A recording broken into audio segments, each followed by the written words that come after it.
आ जाएगी। हमारे political scientist senior तज्ज़ियाकार सुहेल वड़ाइच साहब हमारे साथ मौजूद हैं। आज इनका कॉलम भी बड़ा ज़बरदस्त आया हुआ है जिसमें पूरा मंजरनामा जो है वो बता रहे हैं कि क्या इरादा है। If you want to understand, खैर अभी हमारे साथ ही होंगे, हम तो कर लेंगे, लेकिन और क्या वो हो कॉलम सकता है। वड़ाइच साहब शुक्रिया। वड़ाइच साहब, इलेक्शन का टाइम आ गया है, इंतखाबी मुहिम अब खत्म हो चुकी है। इस दफ़ा सबने अलग अलग अंदाज अपनाया है। पीपल्स पार्टी को 4 माह से पब्लिक में निकली हुई थी, मुस्लिम लीग नून ने लिटरली बस 14-15 दिन 20 दिन चले कर ले। आपको किसकी हिकमत अमली ज़्यादा मौसर नज़र आई है?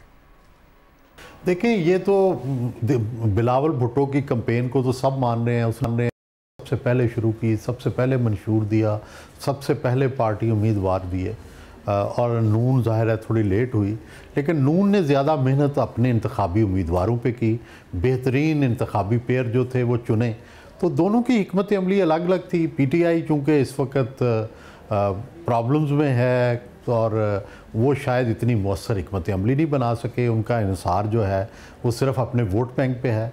अब देखना यह है कि क्या बेहतर हिकमत अमली वाले जीतते हैं, बेहतर मंशूर वाले जीतते हैं या बेहतर वोट बैंक वाले। वड़ाइच साहब, मुस्लिम लीग नून और पीपल्स पार्टी में एक वाज़े फ़र्क इंतखाबी मुहिम के बैकग्राउंड में होने वाली सियासी हिकमत अमलियों का भी रहा, जैसे कि मुस्लिम लीग नून ने इत्तेहाद बनाए, सीट एडजस्टमेंट पर जोर दिया, कॉम्प्रोमाइज़ किए बेसिकली।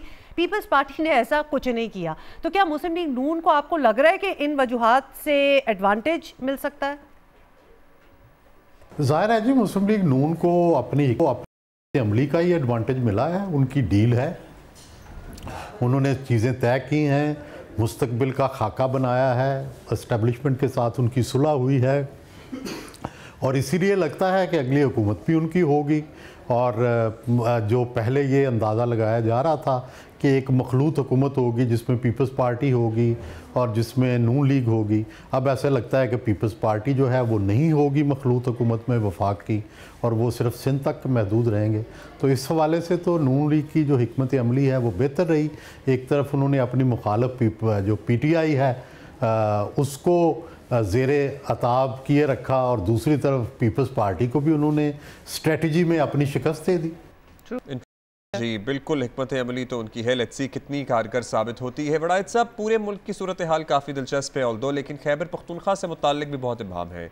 वहाँ कोई भी main stream party front foot पर नज़र नहीं आ रही है। तो क्या बड़ी जमातों ने ज़रा खुद अहमियत नहीं दी या हालात ही ऐसे हैं? सूबे भर में क्या आपको मंजर मतलब उस तरह फोकस हमें नजर नहीं आया जिस तरह पहले हम देखते रहे?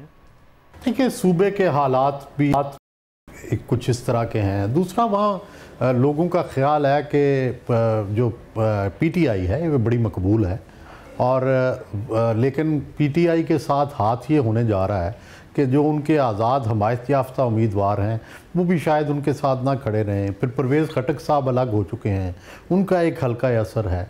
तो बावजूद इसके कि बहुत वोट बैंक हैं PTI का, लेकिन अंदरूनी लड़ाइयाँ हैं, झगड़े हैं, और हो सकता है कि PTI वोट बैंक के एतबार से तो जीत जाए, लेकिन क्या वो हुकूमत बना सकेगी या नहीं, इस पर सवाल खड़े हैं।